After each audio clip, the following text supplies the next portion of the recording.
Hi friends, welcome back to కాచా kitchen అండి. ఈరోజు వంకాయ వెల్లుల్లి కారం పెట్టి వండుతున్నానండి, ఫ్రై చేస్తున్నాను. చూడండి, దానికి కావాల్సిన పదార్థాలు: అరకిలో వంకాయలండి ముందుగా తరిగి పెట్టుకున్నాను, వెల్లుల్లి అండి, ఇగో కారం, జీలకర్ర, పసుపు, ఉప్పు, ఉల్లిపాయ ముక్కలండి. ఇగో బాండిలు పెట్టుకున్నాను, ఉల్లిపాయ ముక్కలు వేస్తున్నానండి. దాంట్లో కొద్దిగా పసుపు అండి, కొంచెం ఉప్పు అండి, బాగా మగ్గనిద్దామండి. మిక్సీలో వెల్లుల్లిపాయలు, కారం, కొంచెం జీలకర్ర అండి, కొంచెం జీలకర్ర, రవ్వ, సాల్ట్ అండి, అంతే. ఈ మిక్సీ పట్టుకున్నామండి. అవి వేగిపోయిన తర్వాత వంకాయ ముక్కలు వేసుకున్నాం. ఉల్లిపాయ ముక్కలు వేగిపోయి వంకాయ ముక్కలు వేసేస్తున్నాం. చూడండి ఎలా వేగిందో. ఇప్పుడు కారం వేసేస్తున్నానండి, వెల్లుల్లి కారం.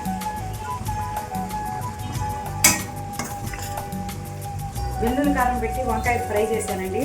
ఒకసారి చూడండి, మీకు నచ్చినట్లయితే లైక్ చేయండి, షేర్ చేయండి, సబ్స్క్రైబ్ చేసుకోండి. Bye friends.